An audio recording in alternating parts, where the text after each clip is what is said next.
Hey guys, Goiger Plus back to more to your days. And I think the last video I made was grading the Falcons draft class. I think it was. I'm not exactly sure, but either way, after the draft, I'm not surprised, and you guys shouldn't be surprised to see my videos aren't as common. Wait, no, I just made. I'm an idiot. I just made the college football 26 video.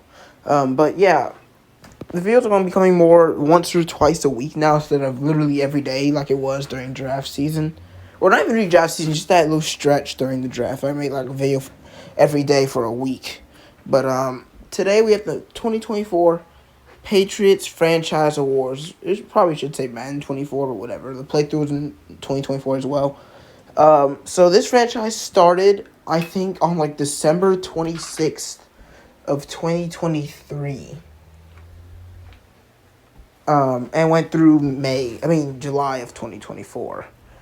It had 5 seasons and 2 Super Bowl wins and a few really fun players that I'll probably never forget.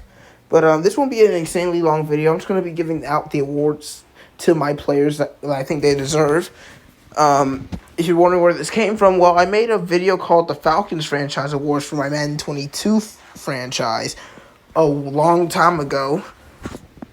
That franchise was much longer. I think it went to season 7 before I stopped I think I stopped in the preseason of season 7. But either way, this has happened before. If you want to see an example of it, you can check out that video. It's on my original Cody Jr. channel because I didn't have Cody Jr. Plus at that time. But there's gonna be, I think, 16 or so awards. Some people win multiple. Some players that you may expect to win one won't. But if you want to see the full playlist of Patriots franchises, also on that Go Junior channel, which is completely video game focused now. It used to be a mix, but that's why I have Go Junior Plus now. And I'll be doing one of these for ECU Dynasty and Titans franchise when that concludes. The first award is Most Disappointing Player. I think it makes sense to begin with negative awards and move more positive later on. I'm going to give the Most Disappointing Player award to Christian Barmore. In his final season, which I think he stayed with us for 3 seasons, season 1, 2, and 3, he put up 3 tackles for loss and 1 sack. Christian Barmore, I think, is pretty solid in real life. And honestly, in Madden, he has the build to be a good player. He had star dev, young, decent overall to begin his career. But there's a little bit of a thing I've noticed in Madden where you need abilities as an interior defensive lineman or you won't stop the run. As my starting defensive tackle, Christian Barmore should not have 3 TFLs in a season. It just shouldn't happen. And honestly, with Titans franchise, T'Vondre Sweat could also win Most Disappointing Player. He was better than what Christian Barmore did. But the most sacks Christian Barmore had, I'm pretty sure it was 2. And he had a season with 6 tackles for loss maybe. But in his last season, of course, he was disappointing. He was never good. I ended up getting Daquan Richardson, and I'm not exactly sure of my other defensive tackle at this moment. But either way, my run defense got a lot better after Barmore left. Another guy drafted pretty close to him, Keon White, who played edge rusher for me, was actually solid. So it proves you some D linemen can be good. Barmore was not. I think I let go of him as soon as I think I traded him. I don't think I released him, but yeah. He gets this award for Most Disappointing Player. And now my worst draft pick of the franchise. Now, you could easily just go with the lowest overall player you drafted in the 6th or 7th round.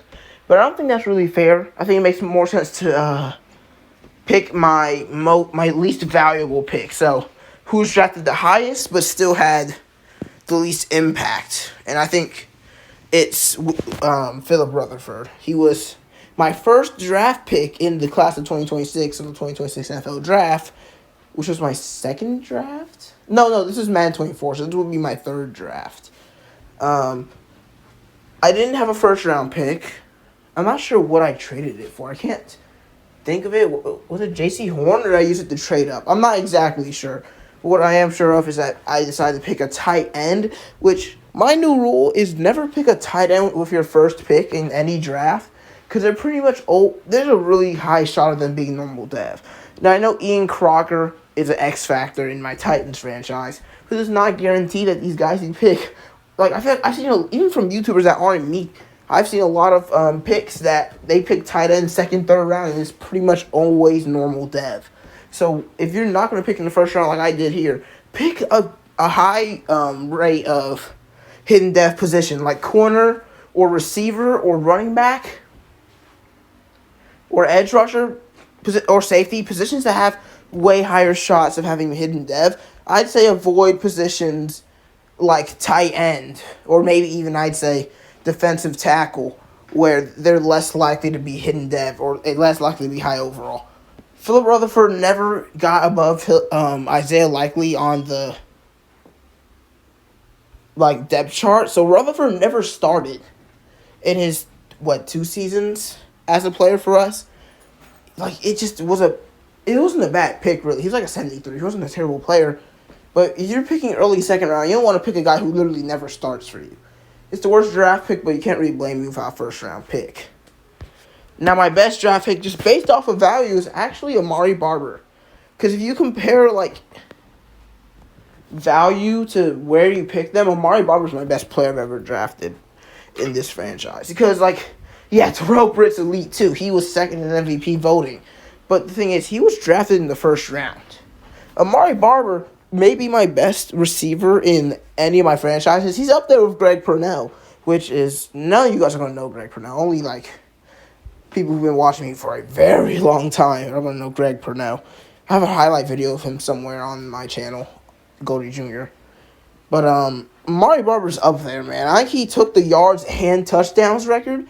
We'll talk about Amari Barber more later, because, spoiler, this is not the only award he wins. But the reason I'm giving it to Barber, because even though he wasn't a crazy high overall, I think he was which I should have the paper somewhere. Because I write my stuff down. I'm a very nostalgic person. I got copious notes. So yeah, class of 2024, Terrell Britt was a 74, picked 4th. Jonathan Ruiz, 23rd. And Barber was 9th in the second round. He was a 75 overall. So he was already my second highest overall player from the draft, which already made him a very valuable pick.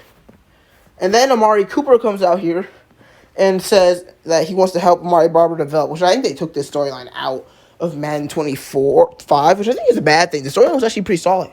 If you have a star receiver and you draft one, there's a chance that, or any position, that star receiver who's older, they have to be older than them too, will train them, and you can give your star or superstar dev player a boosted dev trait.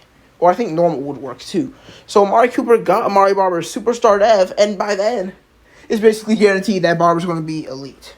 So Barber was basically guaranteed to be a great player thanks to Amari Cooper.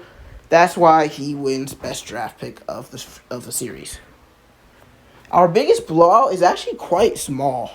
For a team that won 2 chips in 5 seasons, a 31-point win is not crazy of a blowout.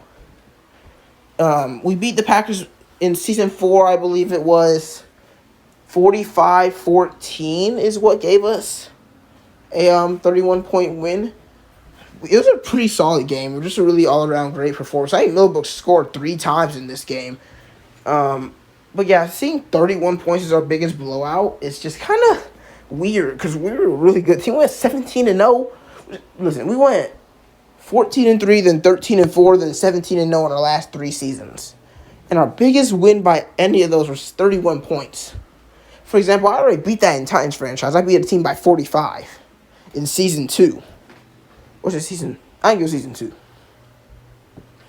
But I mean, this isn't really, it's more of a, not really an award that you'd hand out to a player, but just like a milestone. Our biggest blowout of the season, or of the franchise, was against the Packers. On the road, too. Our best offensive rookie, this is specifically who had the best offensive rookie season of any of our players, and this is another award for Amari Barber, his second. In his rookie season, he put up 1,600 yards, I believe, and 12 touchdowns. Yeah, I'm not lying. That's what he put up. I know Quincy Russell put up 1,400 yards, 14 touchdowns. He put up less yards, I believe, but more TDs because he's more of a red zone threat. But yeah, this is a pretty insane season for Amari Barber. I believe he won both Offensive Player and Offensive Rookie of the Year as a rookie. And he was like a 70 for a good portion of this franchise, of this season. So, I mean, it's that simple. Literally, you draft a receiver. If you have an older receiver in Madden 24, I'm not sure. I don't think it's in Madden 25, but I also don't have any proof for it yet because the only guy who would be able to develop Quincy Russell would be Calvin Ridley, and I think he's not good enough. But Madden 24 especially, if y'all still have that game, if y'all are planning on drafting a young receiver, maybe just sign a veteran. Of course, Amari Cooper was like an 88 when I signed him, so it's going to be pretty tough to just get one of those guys. But Cooper's usually always in free agency. But yeah, Barber has to win it. The insane stats. He won Offensive Rookie of the Year. He won Offensive Player of the Year. There's no competition. He's the only one who won Offensive Rookie of the Year. I think the one you could re-say is Ronald Pittman because that man scored 3 touchdowns in the Super Bowl as a rookie. But I wouldn't say there's just no way he'll give it to Amari Barber. Let's be honest. Our best defensive rookie. This came down to either Rob Austin or Bruce Day. But at the end of the day, I do think Rob Austin won Defensive Player of the Year later. He never won Defensive Rookie of the Year. And I only had one man win Defensive Rookie of the Year, and that was Bruce Day. I believe he dropped 8 tackles for loss and 12 sacks in his rookie season. I think he put up 2 in his first game. Bruce Day was an absolute dog. He really helped our defensive line because we needed pass rushing. Like, that's something we don't really struggle with in Titans franchise. We've had a pass rush for a while now since we got Ernest Jones and then T.J. Edwards a year after that and then Aiden Hutchinson. But in this franchise, it wasn't that simple. We had to actually go out and improve it. Our only good pass rusher from the first year, I believe, was Keon White. So Bruce Day was a huge addition. He came out in his rookie year, drops 12 sacks, 8 tackles for loss, immediately jumps up to superstar dev. Bruce Day is definitely not really a legend, because, I wouldn't call him a legend. For a legend, you gotta be like Rob Austin level at least. I don't think he was there yet. But Bruce Day was drafted in the same draft class as Philip Rutherford in the 3rd round and ended up being a 76 overall out the draft.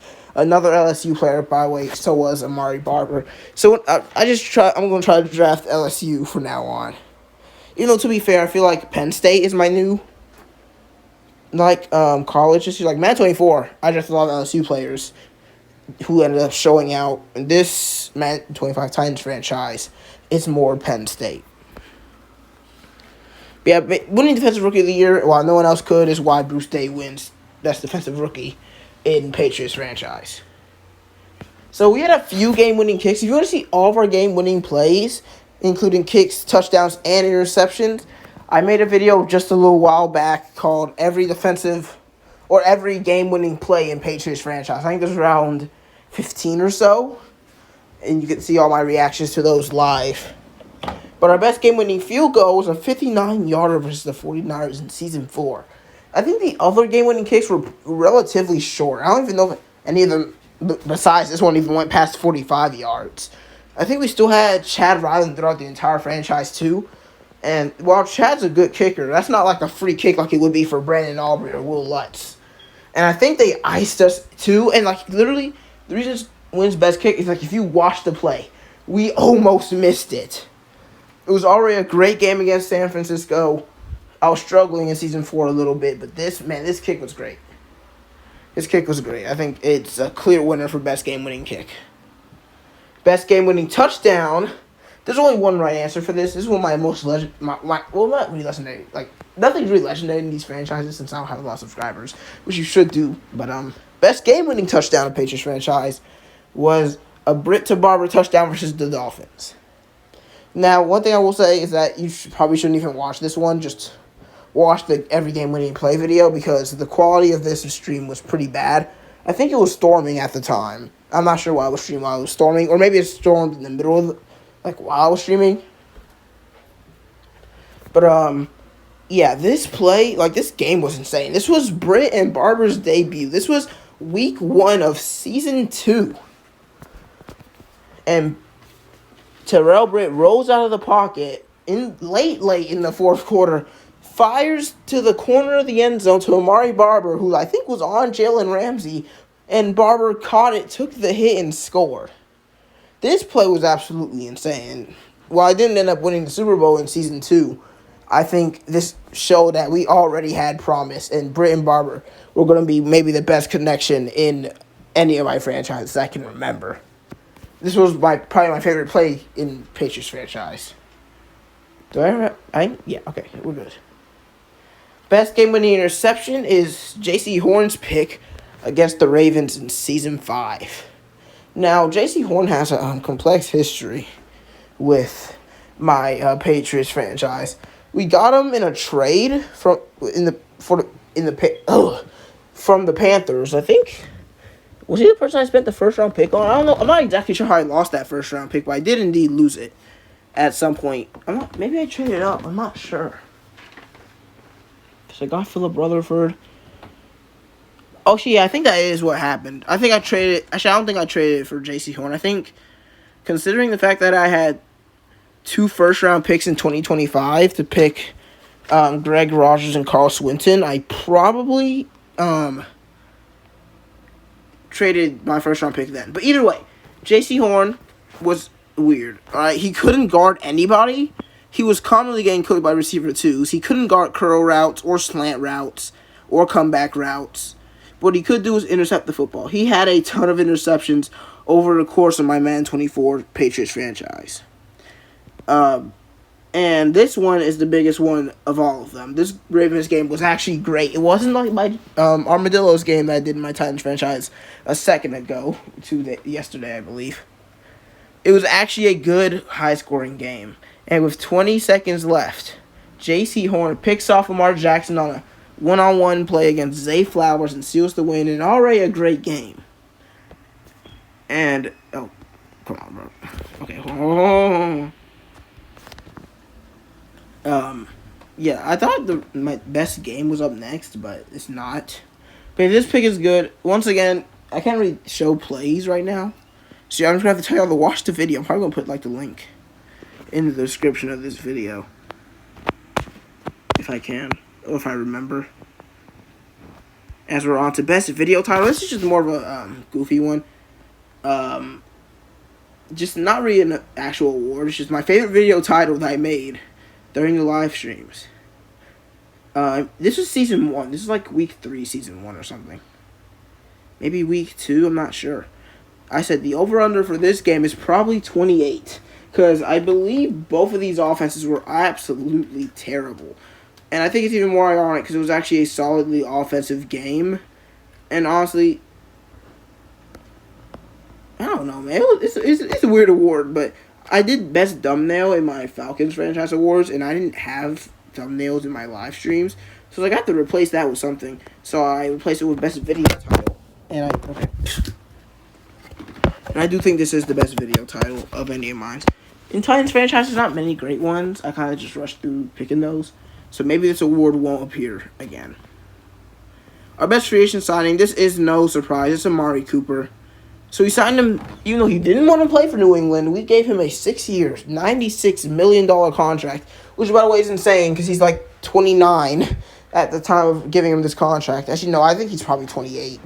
Probably not 29. But either way, giving a man a 6-year contract, and they'll be re-signing once they're 34, and receivers usually don't make it that far, is pretty wild. But I was just so desperate to get him because I was like, dude, I just need a receiver. This receiver core is absolute garbage. It was like worse than season 1 Titans franchise receiver core. Yeah, you see the bonus. Luckily, well, if we were to continue Patriots franchise past season 5, Amari Cooper retired, so a lot of that money that I was going to pay him probably was just saved, or at least 3 years of it. Well, no, 2 years of it, because he stayed for 4 years before retiring.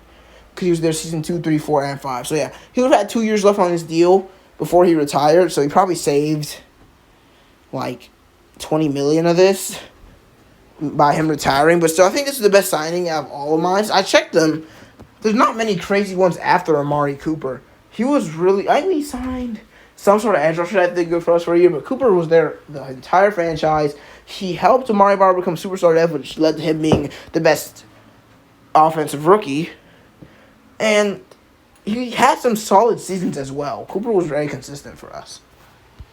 And our best player received from trade, especially this is our best We've gone through our best player received through the draft, the best player received through free agency, and now best player received through trade, which I think maybe next time I'll do on Titans franchise rewards, I'll add on best player that was always there since the start of the franchise. If I had to choose one in Patriots franchise, I think it's Christian Gonzalez, and it's not really close. I think you could say Jawan Bentley too. Maybe you could say Michael Wenu, but I wouldn't say Michael Wenu actually. So no, we're not going to say Michael Wenu. I think I'd say Christian Gonzalez.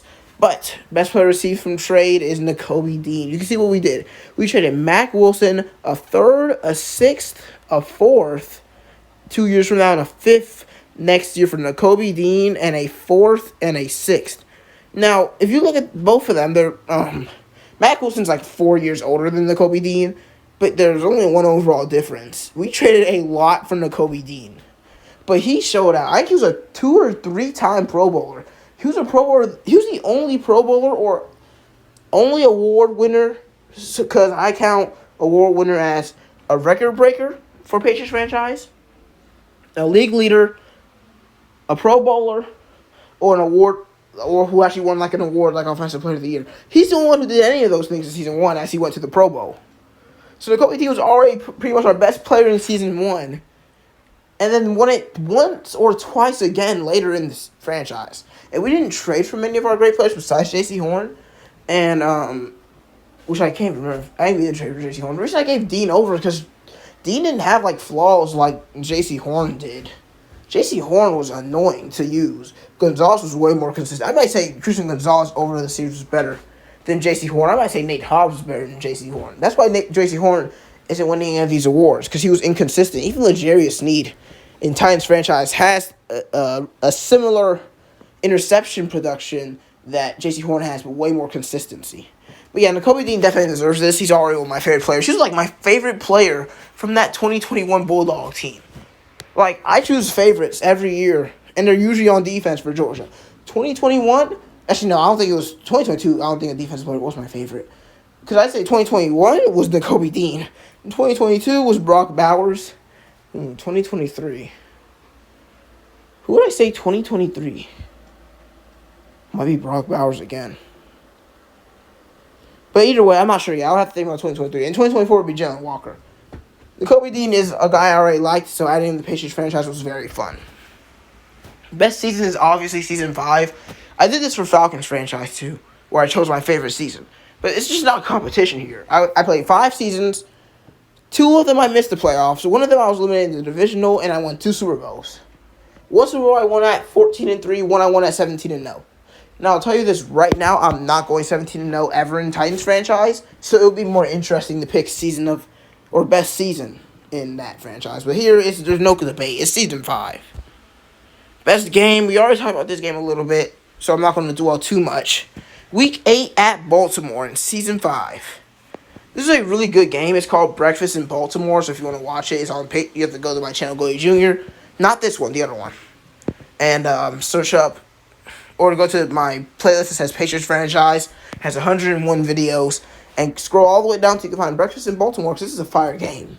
And it ended in the best way possible. I think an Amari Cooper game-winning touchdown, or an Elijah Moore. It's one of those two. I think it might be Amari Cooper. And then a game-winning interception by J.C. Horn. It's a really fun game overall, especially in the fourth quarter. It was hard to, and it was one of my biggest threats to losing a game in Season 5. Now, we only had one notable player, so I didn't have many players retire. I had a very young team most of the franchise. The only players that really retired for me were players that, mentor quarterbacks, and maybe not even many of those. Mark was one of the only players to retire in the entire franchise, and he was also the best player to retire. He wins Best Retiree, which is a new award, because some of these awards are not in the Falcons franchise awards, but this one was not. But I think Cooper will get it in Patriots franchise, because he's the only. There's no reason to explain it. I already explained why he's good already, and he was the only player to retire. No one else retired. So I guess if I had to choose someone to retire a jersey off, even though I don't think Cooper deserves it, I'd give it to him. I wouldn't retire number 2, to be honest. If I had to choose, I wouldn't. Because he never was our best receiver, even though he did win 2 chips with us. He didn't win any awards either. Okay, this is the final two, I think. Best offensive player is Amari Barber. Now, 3 awards for Barber is crazy, but you have to understand, man. First of all, he didn't get hurt like Quincy Russell does in Titans franchise. He played 16 or 17 games every year. He has 2 chips, I believe 2 Offensive Player of the Years, Offensive Rookie of the Year, like 4 best receivers. He won it like every year. And this man also broke the record for yards and touchdowns in the season. Amari Barber went for 2,000 yards, 2,000 plus yards, and 20 plus touchdowns in the season. You could give it to Terrell Britt. Maybe if Britt won MVP in that last year instead of being second behind, I think, Patrick Mahomes, if he was first for MVP, if he won MVP, maybe I consider it. But since he didn't, I'm going to have to give this to Amari Barber. I'm sorry. And there's not much more to explain about Barber. I already talked about him quite a lot. Best defensive player in the same draft class, Rob Austin. Outside linebacker out of Clemson. He basically became my new user after Juwan Bentley. This dude was absolutely a beast. I don't think he's as good as Jerome Baker in Titans franchise because I had him every year and so far, and he won Baker's won 2 Defensive Player of the Years. I think Austin only won 1, but actually just how good they are as an actual player. If I weren't to use them, Rob Austin, dude, he's something different. I'm pretty sure I could put him on the defensive line and he'd be just as productive. He was an insanely good run stopper. He couldn't be stopped on blitzes, and he basically tackled anyone in his vicinity. Rob Austin was a different animal. And I love middle linebackers. That's my favorite position to play on Madden more than anything else. I love playing middle linebacker. And Rob Austin is the reason why I still do it to this day. Even though I think if I had to choose a main reason I still use middle linebacker to this day, I think it'd be Madden 20 Deion Jones, to be honest, or Madden 18 Deion Jones. But yeah, Austin continues the lineage of my great middle linebackers. Devontae Steele helped him a lot too, though. We'll give him credit. Now, no more Patriots franchise for a little bit. I don't think I have much else to say about it. I wanted to revisit my earlier franchise, Patriots franchise, because it was a fun one. But now I'm gonna continue to stream, continue to do whatever Madden wants in these weird games where I either drop 40 or I drop 12 points as we try to win a ring in Titans franchise. See you guys then.